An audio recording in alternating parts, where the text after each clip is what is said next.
Coming up on this week's show, more news on the Dragon's Lair movie. Create your own universe in Elite. And we take a look inside EA sports games with Happy Keller.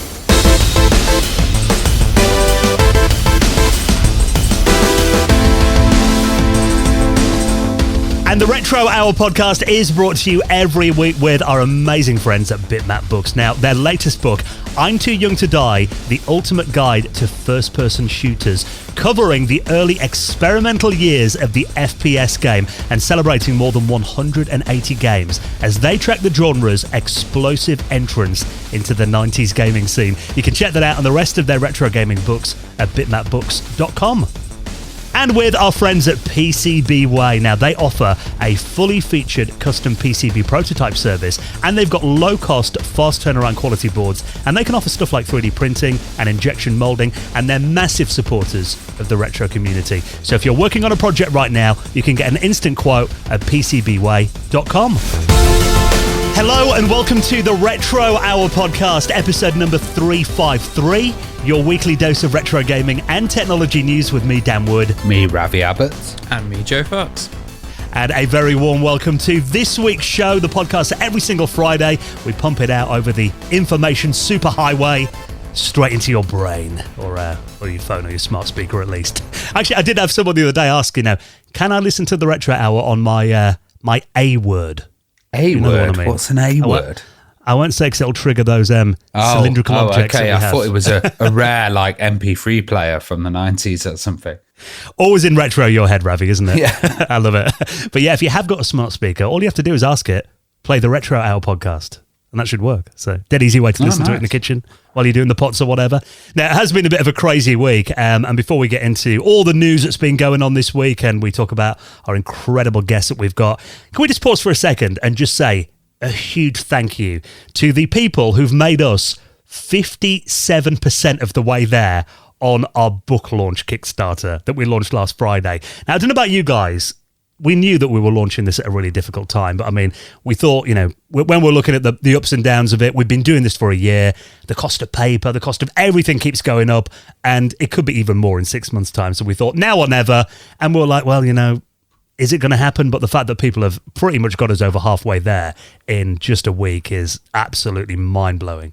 Yeah, we're absolutely beyond thankful, and I keep looking at it in kind of like disbelief. That we are just over halfway there at the point of recording this, like 6 days into it. It is just, it's mind-blowing, and we are forever thankful. And, I've said it before as well, the fact that we even have an opportunity to do it and, even kind of fathom that it's a thing that might potentially happen is just unreal to us. And, we've said it like 5 times now, but thank you so much for backing it. And, if you do want to check it out, it'll be in the show notes. Even just having a look at it is really cool, so thank you so much. Yeah, and it is a book, a collection of 10 of our favorite interviews from the podcast with lots of exclusive content, some gorgeous pictures all the way through it as well. We actually did a little feed drop episode during the week, so you can listen to that to find out more. And if you want to get a link directly to the Kickstarter, we've only got a few weeks to make it happen. Fingers crossed we will. With your help, I'm sure we can get there. But if you have a look at our website, you'll see it on the front page of theretrohour.com. And thank you to everyone who supported our book launch so far. Now, some big news stories to get into in just a minute. And of course, we're keeping up, the big guests that we bring you every week on the show. And if we're talking sports games, they do not come much bigger than EA. Yes. So this week we're talking to Happy Keller, and this is a really interesting interview. So Happy joined EA when they were kind of, in those early days, and they were also doing some titles like Ski or Die, Skate or Die as well, which was a pretty cool little range of games. But then they really got into the kind of sponsored games, and they had people fronting these as well. So of course Madden was an absolutely huge title. PGA Golf Tour as well, a lot of the kind of golfing games as well. And there's a lot of development and stuff that happen within these games. We say at the beginning of the interview, we're British, we don't know that much about American sports, but these games have so many elements in them that are relevant to other games as well, and are relevant to video game development. So you've got, stuff like the first stadiums being introduced, which all had, different customizations. You've got stats and updated rosters and stuff. And it's just a really interesting interview, kind of talking about EA's attitude towards the games. Trip Hawkins was a fan as well, and stuff like they even had an EA softball team. Yeah, I found it really insightful. You know, I don't want listeners to just kind of write it off if you're not into sports or if you're not into, you know, John Madden or anything like that, or baseball games, because of a lot of it, I don't want to spoil it, but a lot of it can be related to like kind of like RPG stats and stuff like that. And I found that so insightful that, you know, you would have to consider so many different aspects on games that were coming out on the Mega Drive Genesis, you know, and coming out on, you know, on the Nintendo, and I think there was one on the Apple II we discussed as well, that they had to really think about. And kind of hearing Happy and how he programmed that and developed that is really, really fun. Yeah, and I imagine, you know, the amount of consoles that games like Madden and that must have sold, you know, the amount of Genesises or Mega Drives, especially in that era, you know, that the early to mid 90s, it must have shifted a hell of a lot of systems. Yeah, definitely. And like even Happy tells us, you know, he was working on Deluxe Paint as well, Deluxe Paint 2 and the Amiga as well. So there was a lot of Amiga titles as well, and it was that kind of balance between the computers and the consoles, you know, which one's going to sell better and which one's going to take, you know, sports games. Yeah, so if you're a big fan of those EA Sports games and hearing about the industry in general around that time, it's going to be a really interesting chat. Our special guest, Happy Keller, coming up on the show in around half an hour from now. Now, let's jump straight into the news stories this week, then some really big ones to get through.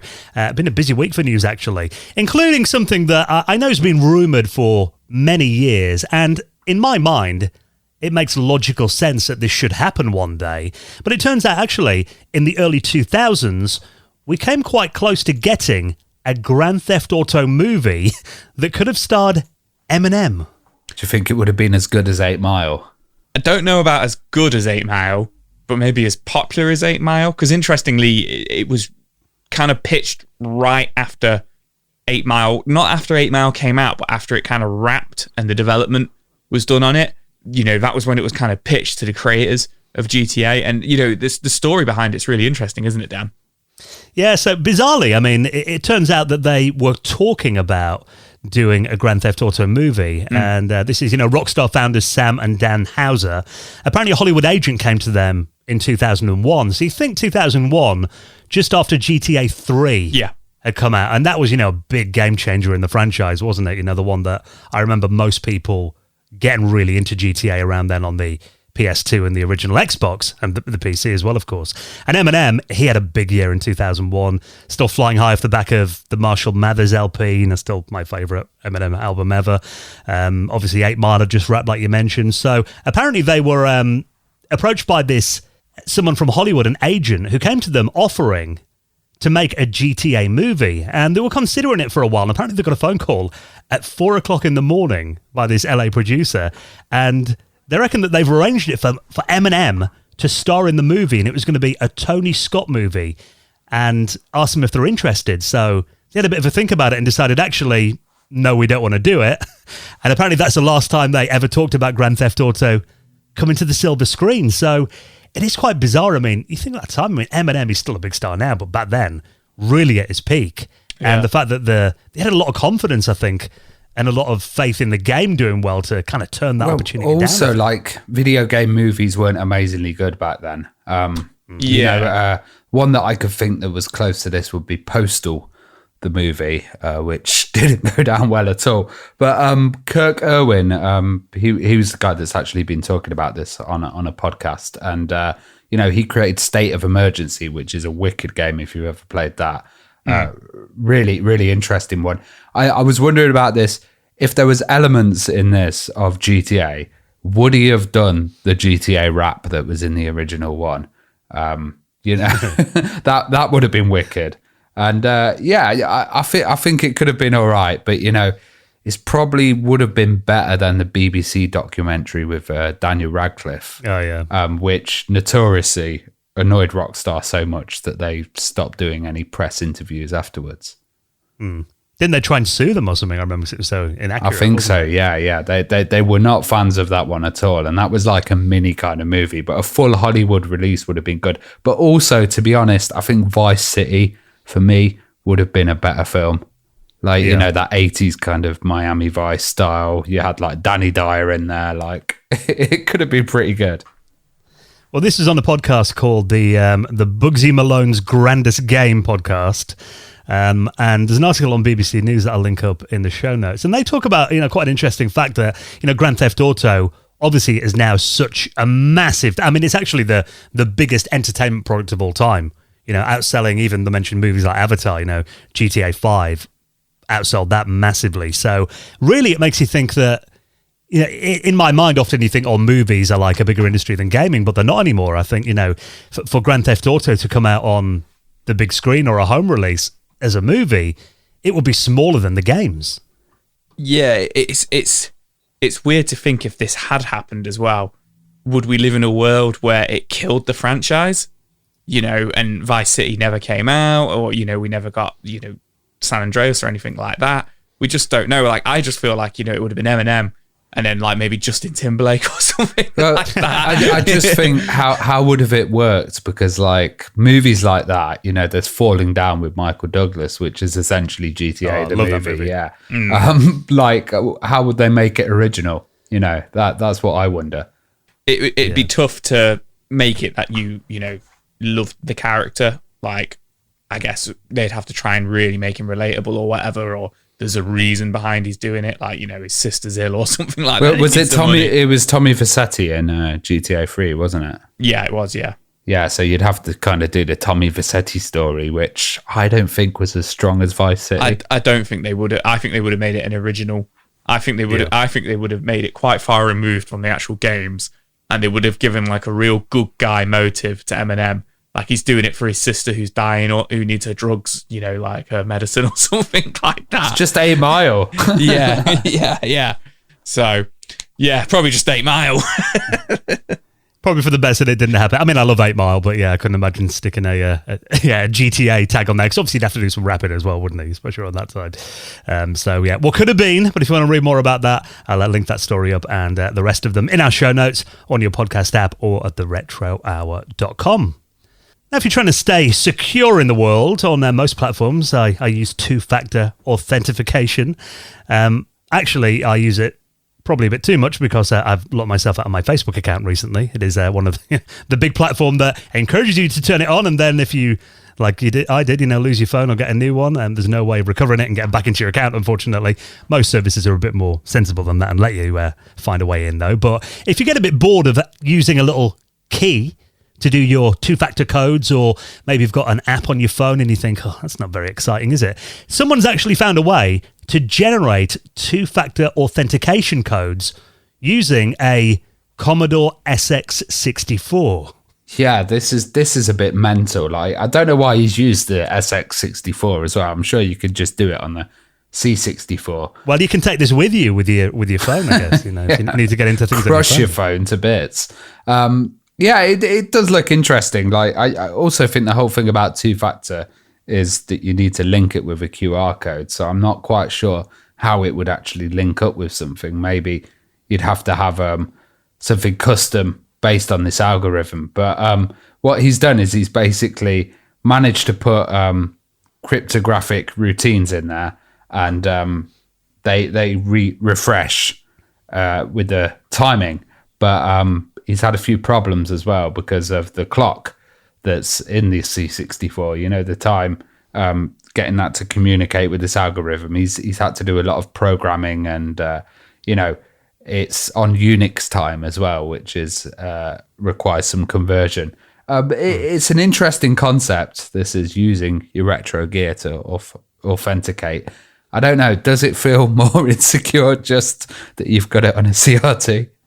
Well, I guess, you know, it's probably quite a simple algorithm. And they do mention in this article on Hackaday that even using a 1 megahertz 6510 CPU, it's not that taxing on the CPU itself. Because the thing about when you do a two-factor code, you generally only get about 20, 30 seconds to put it in. Yeah. Before a new one's generated. And actually, if you look on the screen display here, there is a little progress bar. So it does count down. So it is quick enough to generate a new one every 30 seconds, which I think is, you know, apparently some tight assembly code has made it possible for the 6510 to do that in a reasonable amount of time. So, I do think it's an interesting concept. Again, completely pointless, and you're not going to, if you've ever seen an SX64, it was kind of not even a laptop version of the common. It was a luggable carry case, they called it, didn't they? Yeah. Carry computer, that was it. You might have seen that famous advert of a guy. It was when the SX64 launched, of a guy around the swimming pool, an 80s yuppie using one with a martini in his hand or something. So, again, like a lot of stuff we talk about on this podcast, he's done it just because he can. Yeah. It is completely pointless. And I think it's kind of better than, these people that were running like Bitcoin miners on their Game Boys and stuff. At least it's got a little bit of use. And I think this is cool if you could get it on a C64 or something. But I'll be sticking to my apps. Someone's made a good point in the article comments here as well that, obviously the batteries in the SX64 are going to be approaching 40 years old now. Will the battery charge actually hold long enough for the 30 seconds that you get to put it in your phone? Yeah, and I guess the clock's also kept on a battery as well, isn't it? So there's no real-time clock in there. I don't think you have to get an add-on for it. So, okay. So it's a lot of things could go wrong, but very cool that someone's got that up and running. Now, speaking of impressive things from back in the day, Elite on the BBC Micro. We talked to so many people, that would regard Elite as one of the top 10 games of all time. A lot of developers that we've had on. We haven't had David Braben on yet, but, we have tried and we will keep trying. Hopefully we'll get him on one day. But obviously it is a groundbreaking game when it came out. The fact that you could have an entire universe in a video game. And now, if you've ever wanted to make your own universes in the BBC Micro version of Elite, someone's just released an editor that lets you do just that. Yeah, this is really cool. This is a universe editor. You can totally customize stuff in that. And it's also cross-compatible as well. So it will work with the C64 version once you've kind of made it. You can place your own ships, planets, suns and space stations in this kind of like local bubble. And it does look really interesting. Also, you can explore using the seeds as well. So you have these seeds which are basically like different galaxies, and there's absolutely millions of them that this engine supports, because the way that Elite worked was it would generate these galaxies, and it's an absolutely huge game for kind of such a small system.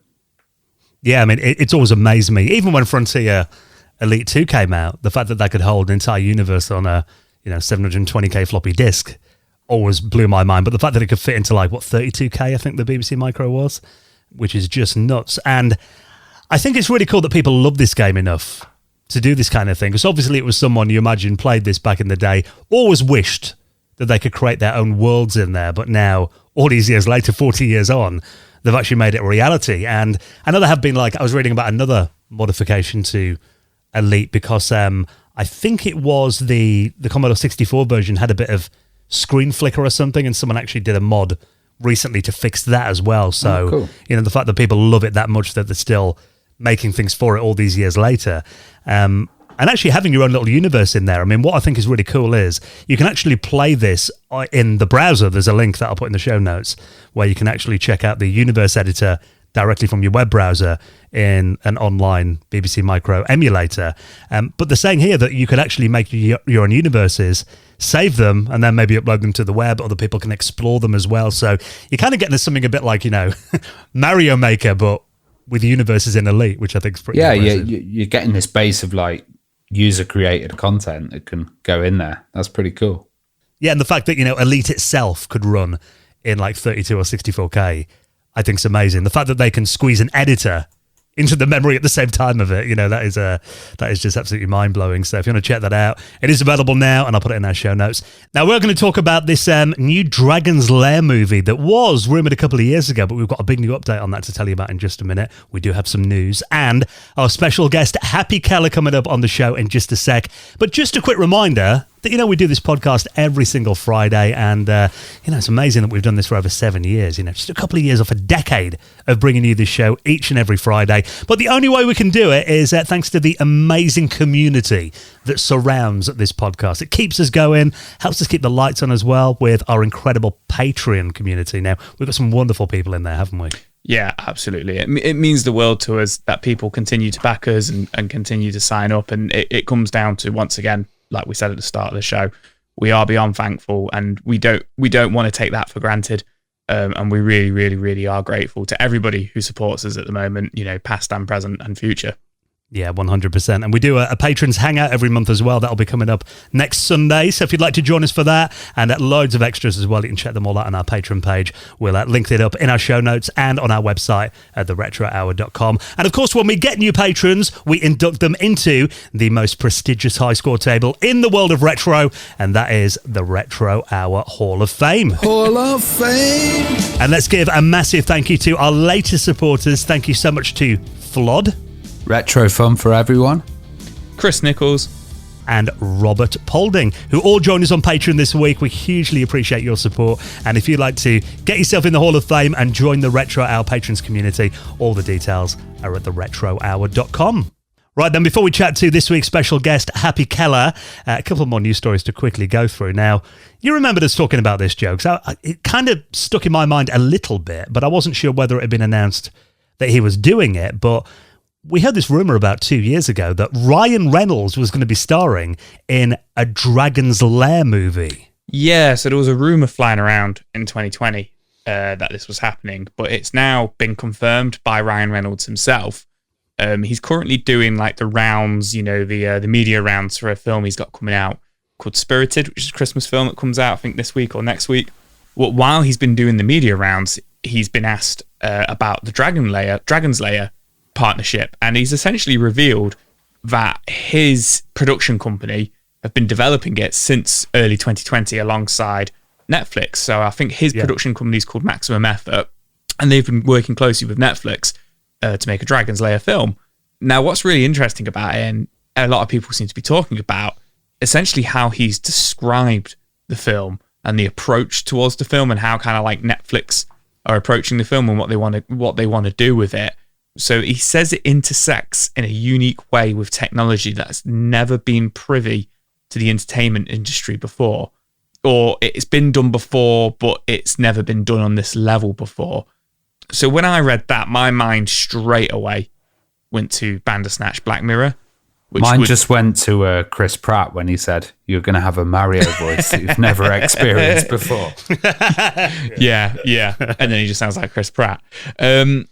So yeah, I mean, my mind straight away went to that, but you continue reading the articles, and all the articles are referring to Bandersnatch as well. I feel like Bandersnatch was huge, though. Like, I feel like that was really, really big for Netflix. And obviously he's saying it's not something that they've done this big before. So who knows? He could be talking about something completely different. You know what I'm thinking? Because Bandersnatch was, obviously you had the text at the bottom, didn't you? And then it kind of went to a different, like a choose your own adventure, really. Yeah. But Dragon's Lair, I mean, I don't know if you guys have played Dragon's Lair. Yeah. I've played it a few times. I'm not a big fan of the game, if I'm honest. It's beautiful graphics, but it's quite a boring game. It's all just kind of... Oh, damn. People are going to hate on you now. It's basically quick time events. Yeah. You've got to click a button at the right time. But maybe they could do something like that. I mean, if they kind of had a playable video game, kind of Dragon's Lair, but real life actors, like an FMV game, I guess. That could be something that maybe... Well, have you played Triviaverse? No. Which is the new Netflix interactive one. I was playing it last week, and that's very like up, down, left, right. Right. You've got to choose for your options, and it's a lot faster than Bandersnatch was. They've really like locked down that kind of software that they've got on Netflix to kind of play these games. But I was playing it, and each level you have to get faster and faster and faster to like unlock some points. So getting that kind of association with your mind and pressing it on the remote really quickly actually does work. Once I got through a few levels, I was pretty quick at it. So check that out, Triviaverse as well. And this might be a foretelling thing that's going on. But Ryan Reynolds as well, I can't stand him. And he's on everything, isn't he? And but to be fair, I think he's got the right kind of look to play Dirk, from Dragon's Lair. He looks a bit like him, doesn't he, actually, his face? So, I mean, it could. I imagine, like you said, Ravi, they've got this technology that they've been working on and improving. And I think... Should be Nick Cage. When I heard Nick Cage would work as well, I guess. Yeah, he would work, actually. He'd do it. But I think, probably. But when I heard that this was going to be a thing, a couple of years ago, I was a bit like, really? Dragon's Lair? That's kind of I don't think there's been a Dragon's Lair game since the mid-90s. It feels like it's a long dead kind of franchise. But it would make sense if, imagine if Ryan's actually producing it as well. He's probably a fan of the game, I guess. So it would make sense. Yeah. It's a kind of game that could lend itself kind of gamify a film in that way. Yeah. Yeah, so it's been confirmed it is happening and in development now, so we'll keep you up to date on that. Now, just one more story to quickly hop into. I know you love your retro thrillers, these kind of Resident Evil style games, Joe, and there is yet another one. Now, I've got to say, this one looks really cool. It's a game called Broken Pieces. Yeah, man, this looks cool. It's definitely got the modern look to it. Usually when I talk about these kind of like retro modern games, they look retro. This is a modern game, admittedly, but it plays like a 90s retro survival horror, early 2000s survival horror with the fixed cameras, and kind of like the survival horror with your guns and the kind of monstrous enemies that you're fighting. So this came out last week at the point of recording, so it has been out for a week and it's been getting some really good reviews, lots of 7s and 8s out of 10s. I'm really excited to go give it a download after we've been recording this, because I didn't realize it was already out, and it's coming out on pretty much every platform, Xbox, PlayStation, and PC. I don't think there's a Switch release at the moment. I don't want to compare it to Resident Evil, but it's a little bit more like Parasite Eve, and there's some cool mechanics in there, where you've kind of got you can't just go blasting. And you don't just point and aim and shoot and, you shoot. You've got to kind of time your fighting, like you have an amulet in the game, which you can use to push the monsters back. The monsters, I say monsters, they're kind of like people who, I can't describe it. When they attack you, they like pixelate the graphics and have like big arms and stuff that come out of them. It's a really... That sounds freaky. It is quite freaky, and it's quite a visual game, which is always difficult on a podcast to describe. So I implore you to go check out a review or a trailer of it. I guess it's got the mechanics where, like, Last of Us, you can kind of decide to go in there and, like, do it stealthy or do what I do, which is run in, blast everything, then ruin the level. There's probably going to be that element of it. It's quite puzzle heavy, from what I'm reading. It's got a lot of those old school puzzles in it, which maybe The Last of Us is missing a little bit of. So it's got a lot of those old school, go collect the key and then, go collect this, and you've got to then do these dials on this machine and stuff like that. It's got a lot of that in it, and it's set just after the Cold War. I want to say it's set in Serbia, so it looks very cold and dark and scary, but it's quite well lit and graphically it looks very nice. But what's cool about it is actually the studio who's made its first ever game. It's the first game they've ever put out, so big congratulations to them with the good reviews, and it looks like a stunning game. But like I say, it's a modern game with modern graphics, but it's that fixed camera. And they were saying, when they were developing this game and they were kind of trying to market the games to publishers to get it put it out, all the publishers were saying, we played the game, we really enjoyed it, we enjoyed the gameplay, we enjoyed the puzzles, we enjoyed the gunplay, but that fixed camera is too archaic. That's not something that people have seen in 15, 20 years. And they were that's the point. That's the point of this game. It's, But does it have tank controls? It doesn't have tank controls by the looks of things. Phew. I hate tank controls. So maybe a little bit more playable for the likes of myself and Dan. But yeah, they were kind of like, not saying that people were missing the point, that publishers were missing the point, but more just publishers were worried that people wouldn't want to play a fixed camera game in 2022. But, hats off and props to them for putting it out, getting it developed and, getting it produced. And it's there for download as we speak. Yeah, so it looks really cool. It's called Broken Pieces. If you want to check that out, that will be in our show notes. And all the rest of the stories, you don't have to Google around. I save you the job of doing that. You'll find them in our show notes. And, of course, on our website at theretrohour.com. Now, just before we hop into our chat with this week's special guest, Happy Keller, going inside those classic EA games coming up in just a second. Before we do that, let's take a moment just to give a massive thank you to this week's sponsor. And this show is sponsored by BetterHelp. Now, I think we often all feel like this, don't we? Sometimes we wish that life came with a user manual. Because obviously we're all trying to figure stuff out and we know the way the world is at the moment. I think sometimes we all need a bit of a helping hand. Oh, God, absolutely. That's something I've struggled with, in my adult life is, reaching out to people for help and, kind of sitting there and trying to figure it out for yourself. And like you say, like when you buy a car or when you buy a new games console, it will come with instructions or a user manual on how to set it up or how to potentially fix a problem. But we don't have that as humans, whether that's, in our physical health or in our mental health, which is what we're talking about now. And basically, BetterHelp Online Therapy can be the next best thing.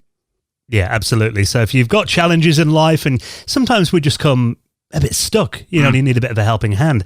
Well, they are the world's largest therapy service, and BetterHelp, they've matched 3 million people with professionally licensed and vetted therapists who are available 100% online. Now, the thing about therapy is a lot of people think that it's very expensive, but this is so affordable. Now, all you do, you head onto their website, and of course, we'll give you a code, so you get a big discount on this as well. Just fill out a brief questionnaire, and they will match you with a therapist. And if things aren't clicking, you can easily switch to a new therapist anytime. Honestly, it couldn't be simpler. So there's no waiting rooms, no traffic that you've got to go in, no endless searching for the right therapist. And you can learn more and save 10% on your first month. Just go to this website right now, betterhelp.com/retro. And that is BetterHelp, HELP.com/retro, and get started today. And a big thank you to our friends at BetterHelp for their support of our show. Right, then next on the show, we're going to go inside the world of EA's classic sports games with our special guest, Happy Keller, and he's next on the Retro Hour podcast.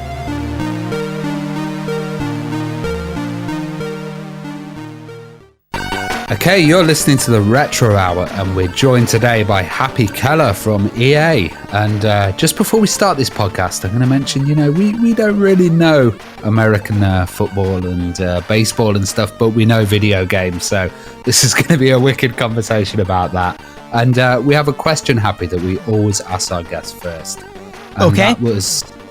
That was what was your first video game experience that you remember? Gosh, well, honestly, coin op or home. Either or. Yeah. Well, then the first one would have to be Pong.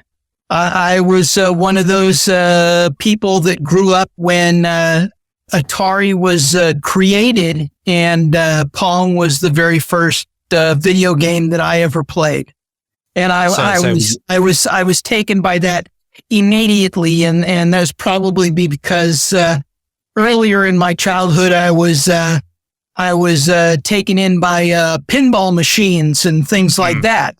My first computers would be the Atari 800, and then the Commodore 64, and also the Apple II. I mean, all those kind of came in at about the same time because I came in through the side door. I was into that first generation of video games, the Atari 2600 and television, all of those machines. And my roommate at the time got a job at Apple, and they had a program at the time that allowed a demo unit to go home. So the demo unit came home, and I immediately became interested in that. So then I started shopping for software and found in a Ziplocked plastic bag, found Ultima. All right. Oh, yes. What would now be called Ultima 1, but it was just Ultima then, and became quite attached to that game. And my friend also became attached to that game to the point where we had to, we set out a kitchen timer, an hour timer to play the game. So everybody would come over, and when the timer went off, then it was the next person's chance to play with their character in Ultima. We were all D&D nerds already, so this was the next logical extension. So you were obviously self-confessed D&D nerd there. I was going to ask, getting really involved into Ultima there, did you have much of a high school sports background then? Because obviously a lot of your career was in sporting games. Well, I took the statistics for the varsity football team for a year, and I ran cross country and ran track and played tennis. And I consider myself a participant athlete and not a jock.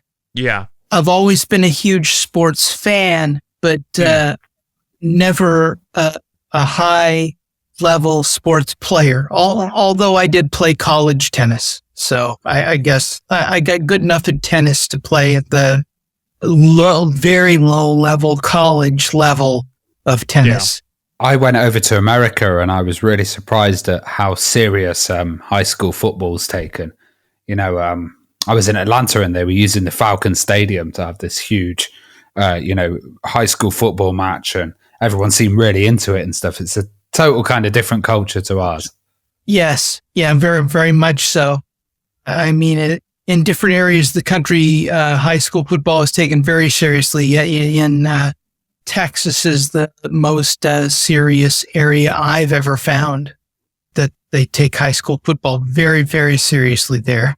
Well, you worked in a video game store at one point as well. I was wondering if that kind of helped you get a wider knowledge of titles that were out at the time and access to more games. Absolutely. Absolutely. When we weren't selling, we were playing. So, I mean, that was a great time. The video adventure in the now defunct, or located in the now defunct Town and Country Village Mall in San Jose, California, was a great place to where I hung out with some very great people like Sue Manley and Jay Stevens, the late Jay Stevens, who worked at Hessware, which was a Commodore game software firm back then. And we played just about everything. And when I wasn't working at that time, just to show how time progresses, at that time the game that I was playing most in the store was Ultima 3. So we had gone from Ultima 1 on the Apple to Ultima 3 on the Atari 800. And had the packaging improved by then? Yeah. And this was actually in a box. It had a cloth map. That was the first. Maybe Ultima 2 was the first one that had a cloth map with it.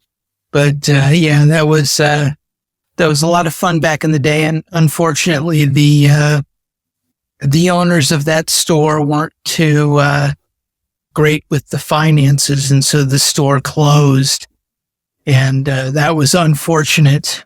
But I actually continued with entertainment a little bit to become a supervisor at the local Bullwinkle's Family Food and Fun restaurant, which had a very large arcade in it. Oh, yeah. So still gaming. And they also had an audio animatronic show with Bullwinkle Moose and Rocky Squirrel and Dudley Do-Right and those characters, Jay Ward characters. And that was a lot of fun. And I did that until I got hit by a car. Oh, dear. So with that in mind, how do you transition into your job at EA then? So what's the story there? So you've been hit by a car, and then the next thing we've got is that you work for EA. So what's the story there? Well, actually, that is part of the transition. I was riding my bicycle, and a guy thought a stop sign was a suggestion, and he ran me down in the middle of the intersection with his car, and I did a 2.5 gainer into the pavement. And one of the few things that I remembered after that was him pointing at me and telling me that the accident was my fault. So I was laid up for the better part of a year after that. And during that time, I played a lot of computer games. And one of the games that I was interested in was Ultima 4, which was due to come out. And I called the number to place my order for Ultima 4. And was told that it would be they would ship in 3 to 5 business days. And so anyway, I ordered Ultima 4 and it didn't come. And I called to complain, it didn't come again. I called to complain, it didn't come again. And I called to complain and it finally came. And I knew that at that time that Electronic Arts was doing Origin Systems distribution at that time. And I was tired of the runaround that I had gotten at the distribution phone number. So I decided that I was going to call Electronic Arts corporate directly and complain about their fulfillment department or their mail order department. And they were very, very apologetic.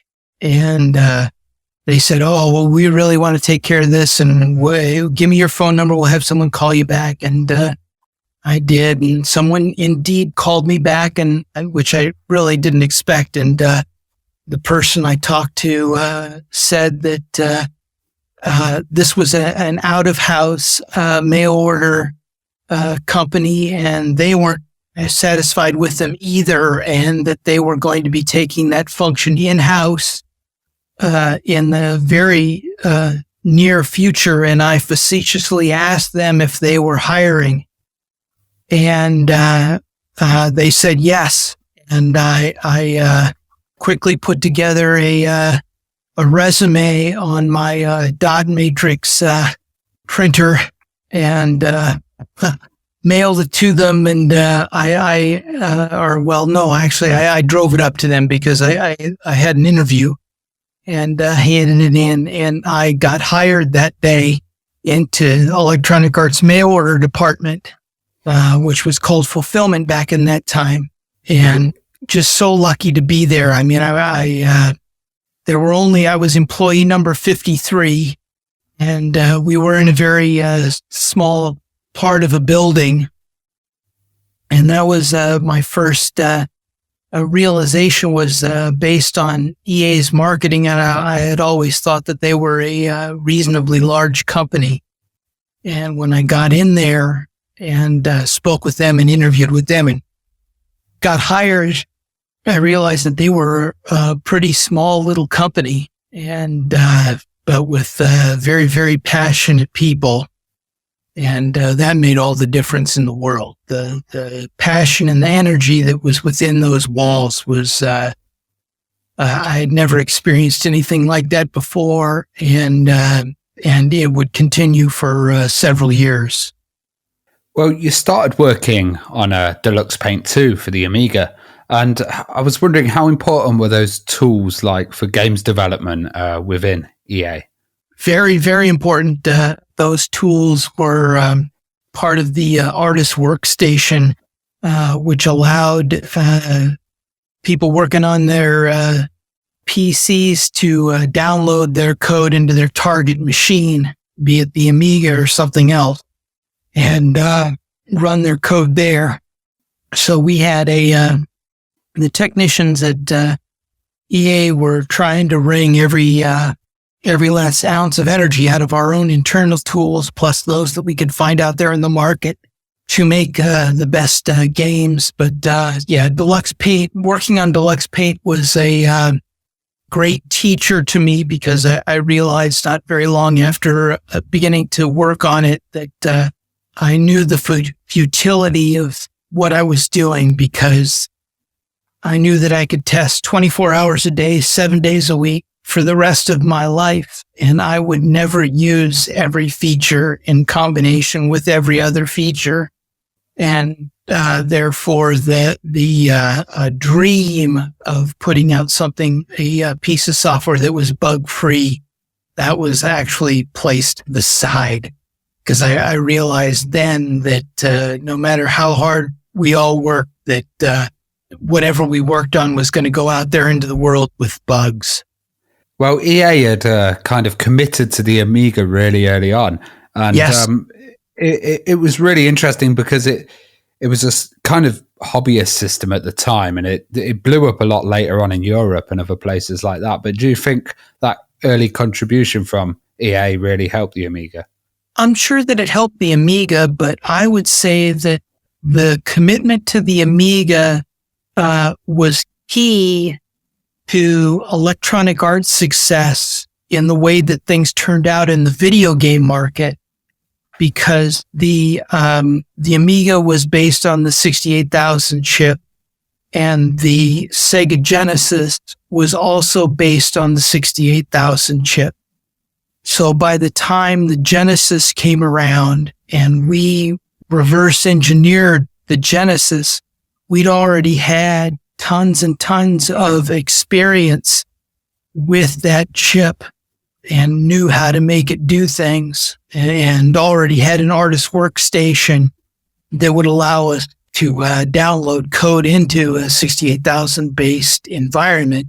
So I would say that that bet on the Amiga, although sadly it didn't pay off in the near term, long term for EA, it paid off greatly. So EA really pushed the aspect of game art and packaging. Do you think this helped them stand out from the competition and, really help the company grow?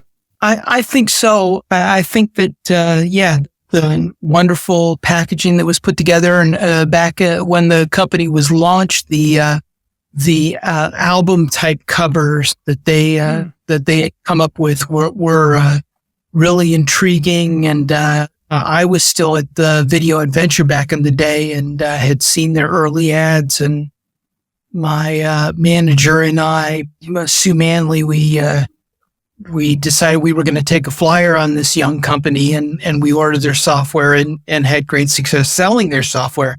And of course, those album covers were great until home computers started to become more of a normal occurrence. Then you'd find in software stores that the boxes were spined out, and that the EA album covers, rather than being shown face forward, were now shown by their spines, which were very, very narrow. And so it became a disadvantage. So there was internally, there was a huge, well, what do we do? What do we do now? We've got to change our packaging, because with the spines out, people can't hardly find our stuff. So what did they do? Was that when they kind of changed the big box, kind of big box stuff? Yeah. Changed to boxes. Cool. And and big boxes, and if you remember, like the deluxe paint box was had a little 3.5-inch disc in it, and a 65 page annual, but it had a big, thick, about 1.5 inches thick box. There was 3.5-inch tall. Yeah. Brilliant. So EA and Origin had a really good relationship. Do you think this was due to EA self-distributing? It was because of, Origin wanted to, I guess they saw EA as just kind of their distribution wing. And Electronic Arts had the best distribution company and software going at that time. Because they made a decision back when they were founded that they weren't going to go through distributors, that they were going to distribute themselves, which was, again, a very novel concept at the time, and allowed them to have direct contact with the dealers of Electronic Arts software. And so they could see what was selling, what wasn't selling, of ours and everybody else's, and that news got back to the publishing end, of course, and then we'd use that to decide where we might go with the next games. So Origin was distributed by EA, and then of course purchased by EA. Nice. And then unfortunately, they suffered the same fate as so many others would later. Suffer after being purchased by Electronic Arts. So our next question is, Skate or Die was the first internally developed EA game. What did you think of the Or Die series, and did it open up the idea of doing more sports titles? I don't know so much as sports, but I mean, it was a huge struggle to get those guys. we had he was marketing at the time, but became a producer, executive producer, vice president. Later, Don Traeger, who saw the writing on the wall that, skateboarding was going to become big. And, he came to all the production teams and he said, come on, you got to find somebody to do a skateboarding game for us. And the producers all went to their individual artists and artist groups and couldn't find anybody that was interested in doing a skateboard game. So then the thought became that we would hire an internal development team to do that. And Trip's initial thought was, well, if anybody was going to be on an internal development team, it was going to be me, and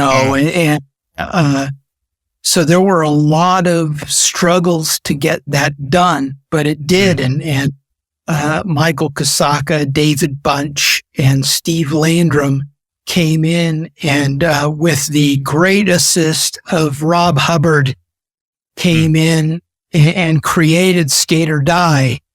And that was, it changed things for us because not only did it was a successful title for us, but it was also the first title that we licensed to be done on a video game platform. Konami licensed the game to be done on the NES. And so that was our first video game title, to be sure. And Rob Hubbard as well, having him on board, his just amazing sound and ability to get, music out of such a limited kind of space was pretty good. Oh, he was awesome. I loved Rob. Rob was fun to work with, and he was such a perfectionist, and he came up with such great stuff. And even got to golf with Rob on several casual Saturdays when we were not working ourselves to the bone. Well, I was wondering how you kind of went into different roles at EA then, how you kind of went from, working with the distributors, then going into higher levels and getting into, games production and games design. Oh, well, I was working in fulfillment in mail order, and I was invited to a play test session for a game that Danny Bunton was doing with Ozark Softscape called at that time I don't remember what it was called, but it was a family game, and I got to go in for an internal focus group for it.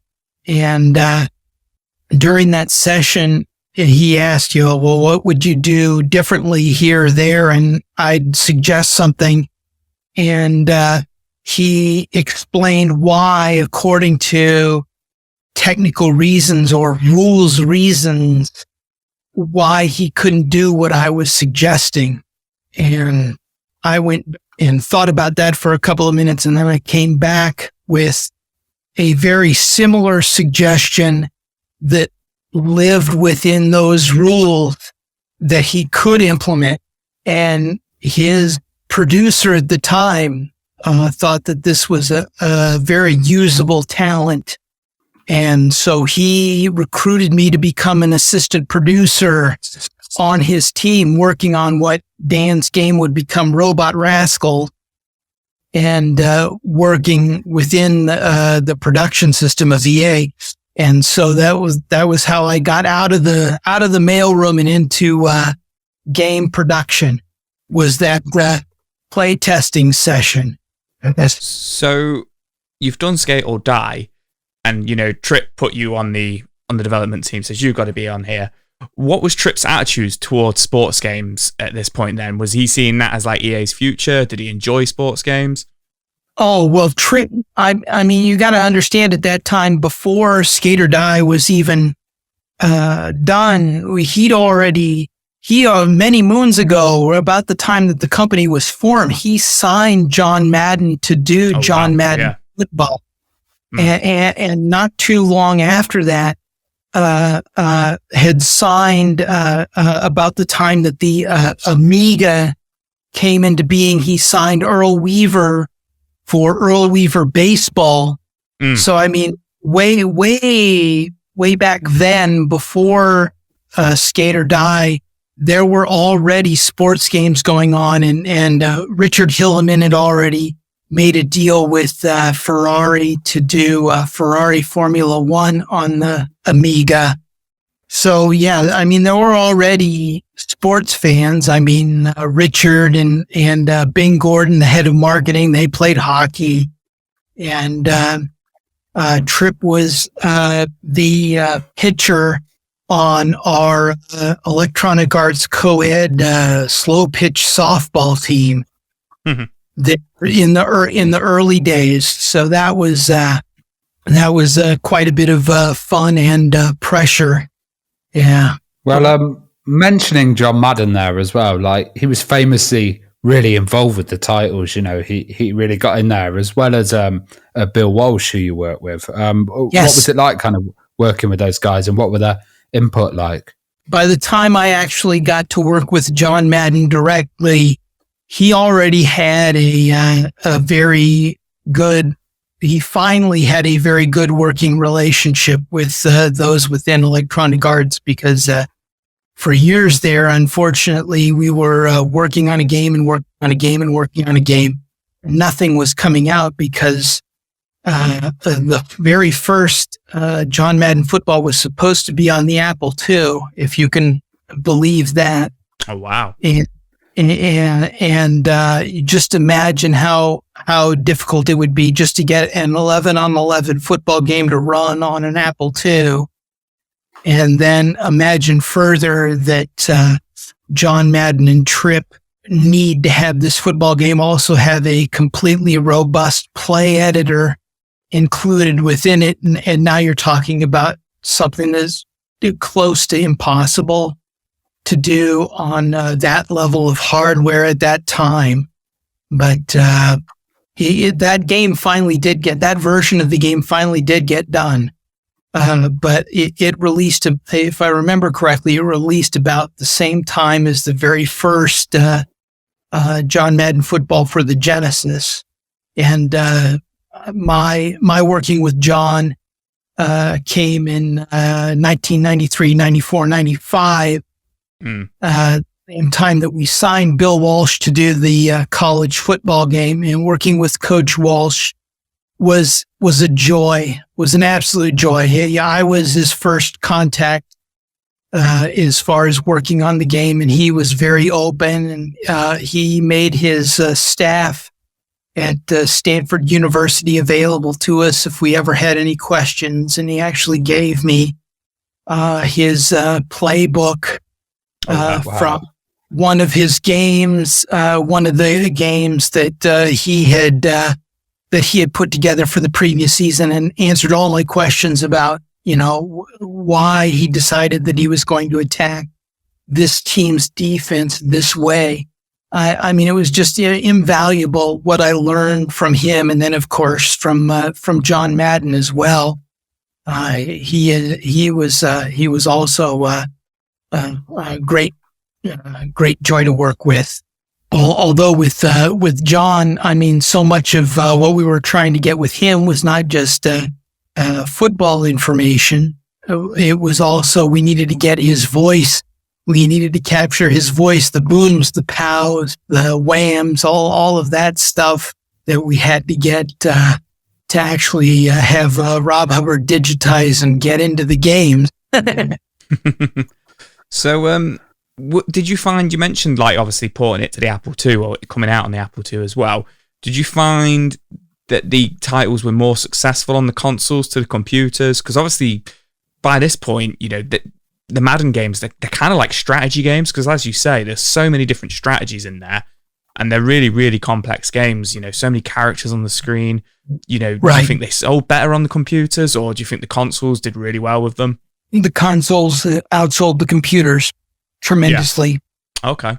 Just because of the installed base. And you also have to remember, if you went and you looked at the Apple II or PC version of John Madden Football, and then looked at those early Sega Genesis versions of John Madden Football, you would see marked differences between the games. The passing windows that were in the console version, and there was no play editor in those early versions.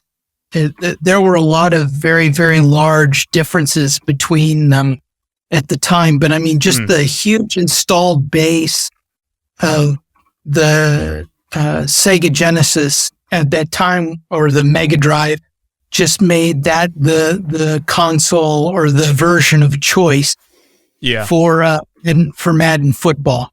And do you ever find, the Genesis, did it ever struggle with it? Because there's so many characters on screen at once. As I say, so many strategies that can be played in that game and made. Was there a lot of balances that needed to be put in to make it a fun game as well? Of course.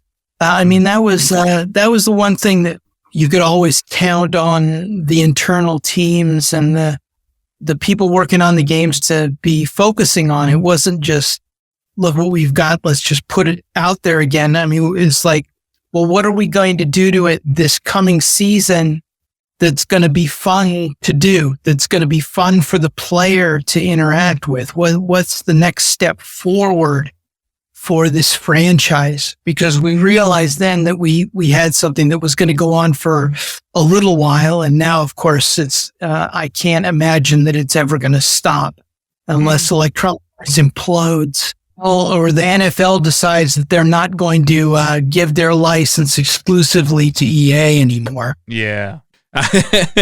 So Earl Weaver Baseball was a groundbreaking title. Tell us about that. Tell us the story there. How did that come about? I read this was one of the first baseball games that actually had, stadiums in there and absolutely massive rosters of players and teams.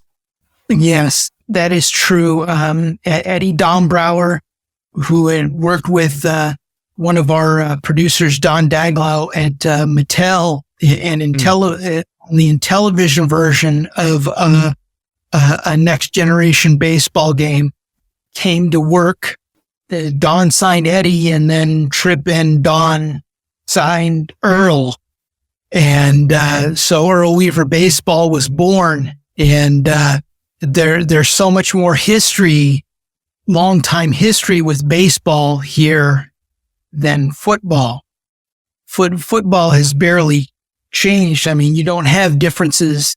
You have cosmetic differences in stadiums, but you don't have the kind of gameplay area differences that you have stadiums like you have for baseball, like the Green Monster in Boston, or the deep left center field in the older Yankee Stadium, or the short porches at the Polo Grounds where the New York Giants used to play.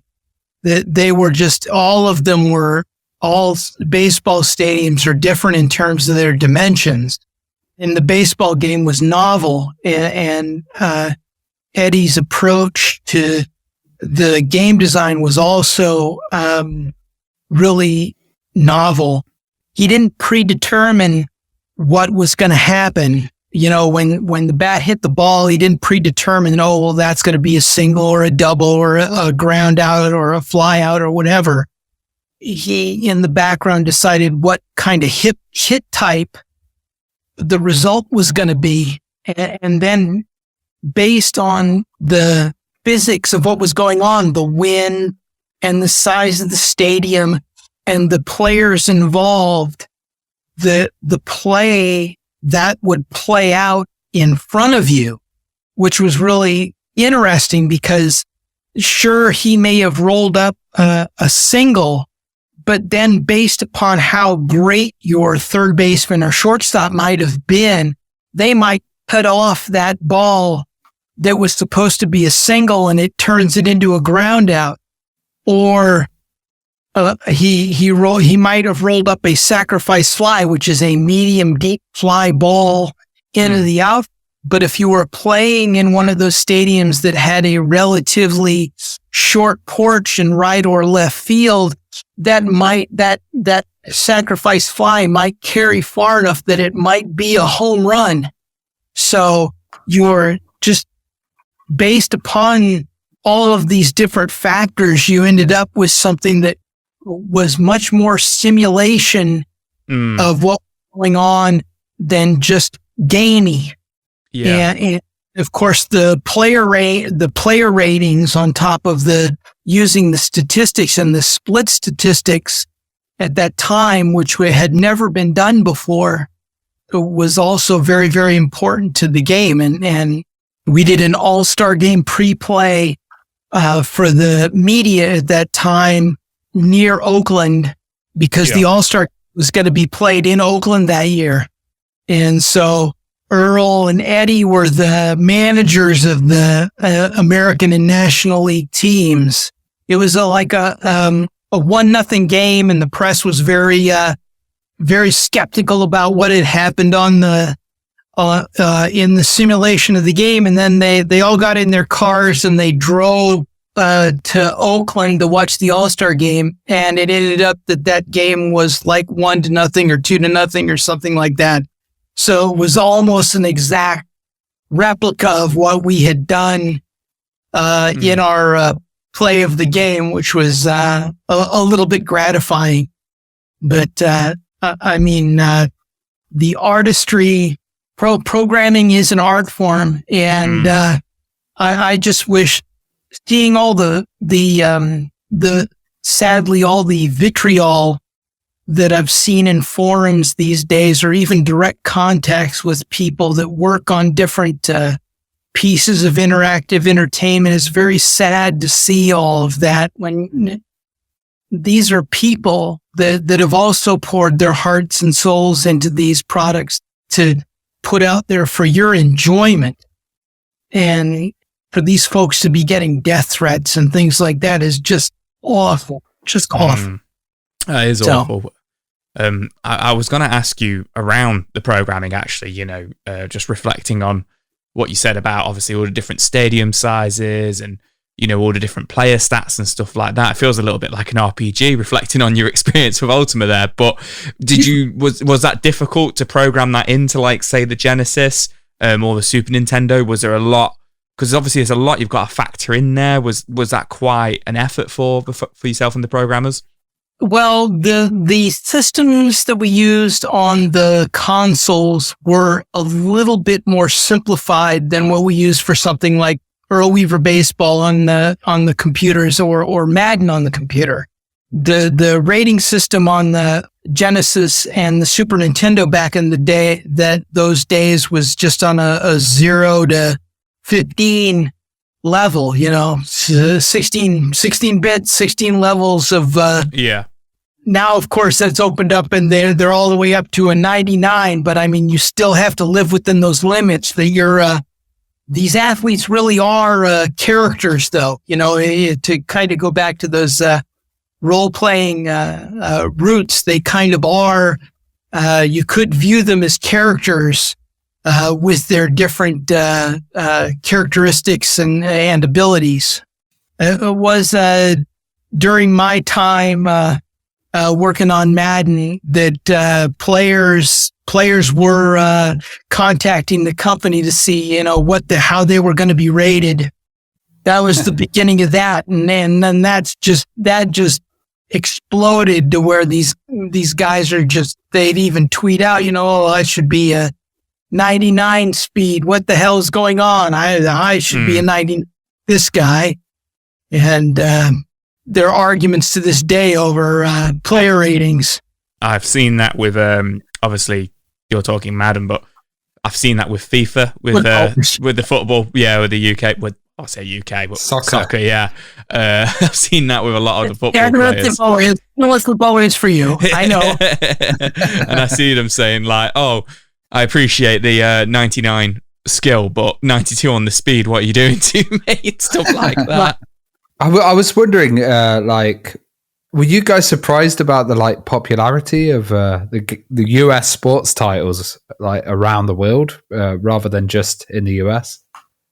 I don't think we ever expected that we'd have much success with the North American sports titles outside of the US.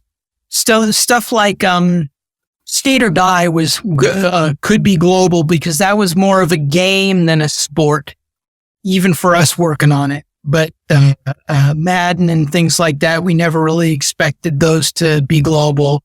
FIFA, when it was born to be global. And in fact, the world is the market for FIFA, with North America being an ancillary market. Well, also you had the PGA Tour titles as well. What was it like getting the license for those? That was really interesting.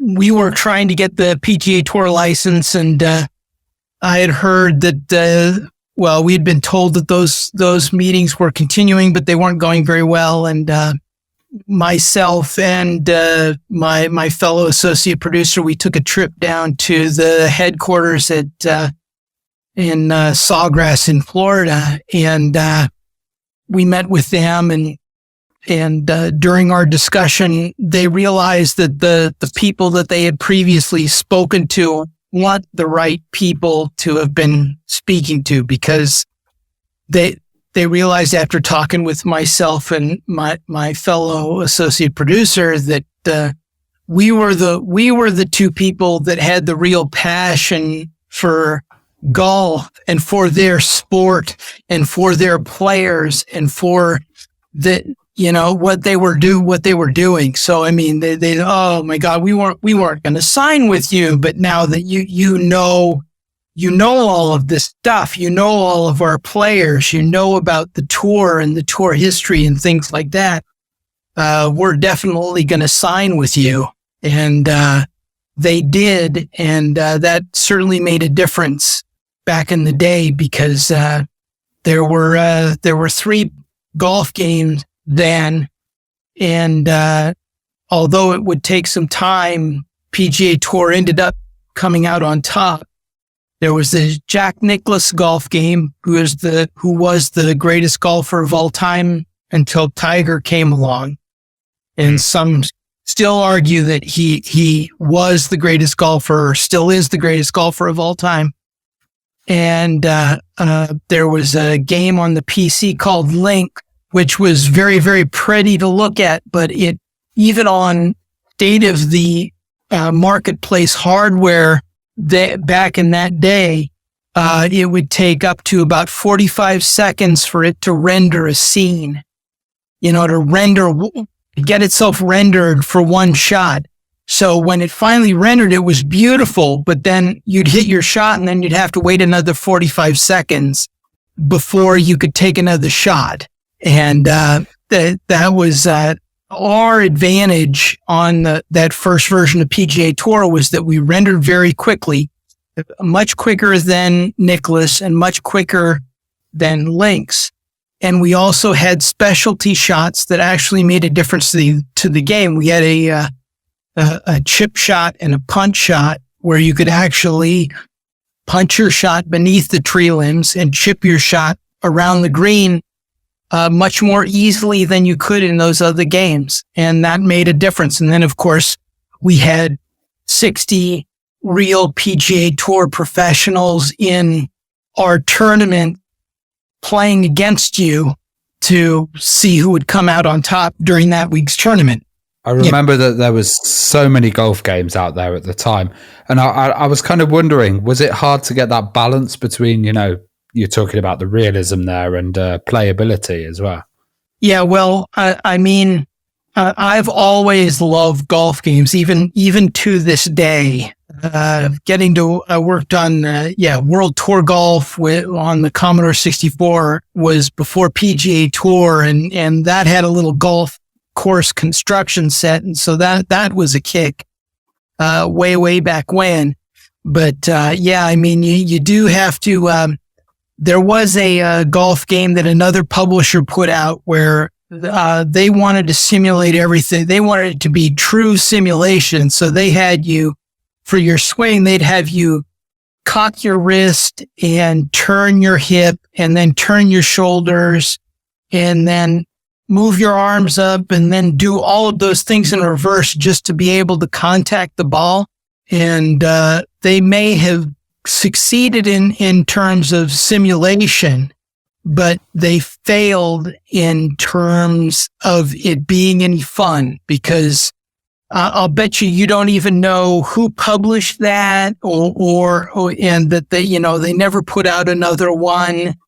And, it just, this was a major publisher back in the day too. So they put out this game and it just failed miserably because they had made it not fun. And we were always, for all of our sports games, trying to straddle that line between what is a simulation of the sport and what is fun for the gamer, because this is a piece of entertainment. This isn't, we're not really trying to relive real life, but in some ways for golfers, it was kind of also a fantasy, because they could also go and play on all these golf courses that they would probably never ever get a chance to play on. That was also part of what we were bringing to the fold, was the fact that, hey, we've got Pebble Beach golf links in our game. And, how many people actually get a chance to go and play there? Yeah. Just playing a video game with just the 3 button presses that we were asking you for, you were already going to be a much better golfer than you probably were going to be in real life. Playing our... That's true. And then, of course, other companies have come into the fold, like Camelot Software and people like that built Hot Shots / Everybody's Golf, that turned video golf gaming into something different, but also fun in its own right. So you mentioned, like Pebble Beach and, kind of going back a couple of questions ago around the different stadiums you've got, in the Madden games and stuff like that. Obviously, back then, you didn't have DLC like you do now. So was it really important as a producer to kind of vision what, stadiums and what locations and, what players you needed in that game? And, I guess it was really important to get a game out every new season. How did that process work of deciding what would go into the game?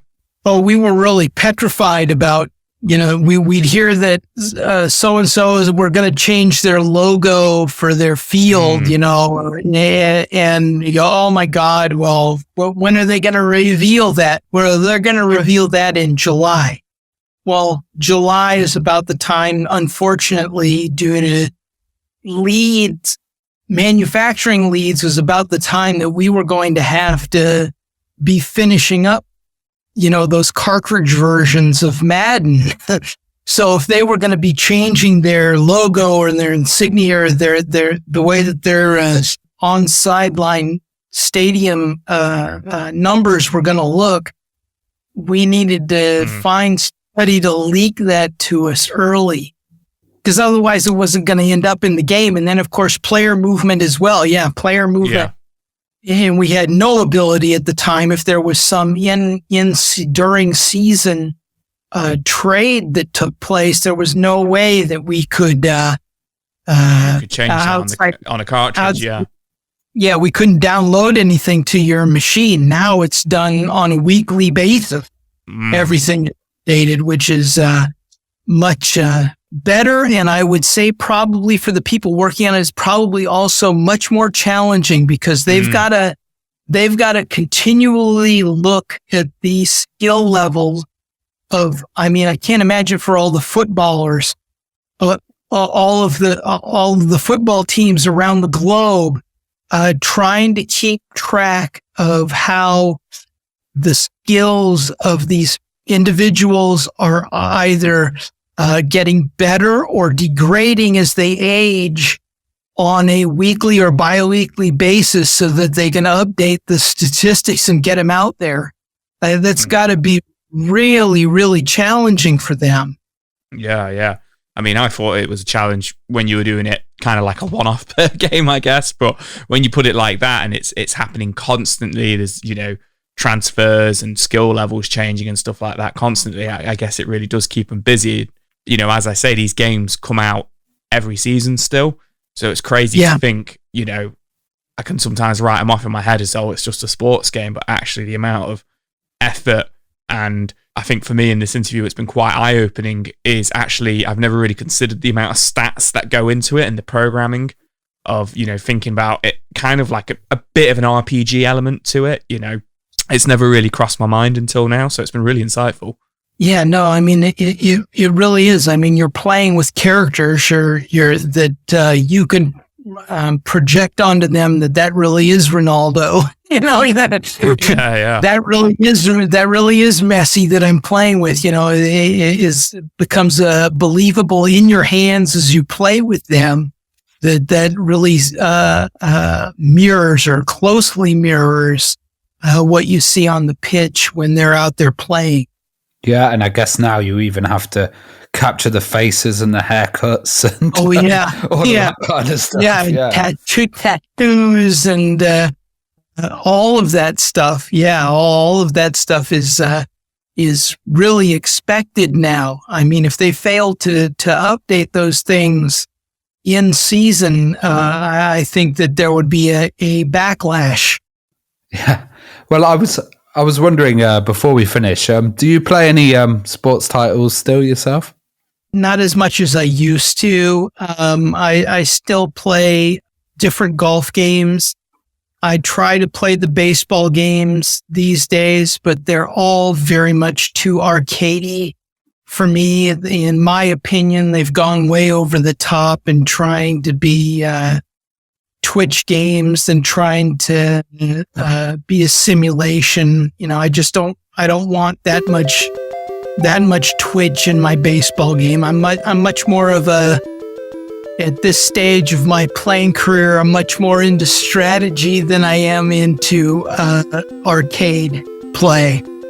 Oh, okay. Well, it's been a really nice interview, and it's been really fun to chat to you. You know, sorry, this is an area that we didn't think we'd kind of enjoy as much because we're not that knowledgeable. But you've really informed us on this, and it's been fantastic having that kind of. I'm glad to have entertained you. Oh, you're very welcome. Thank you so much for having me. I really, really appreciate it.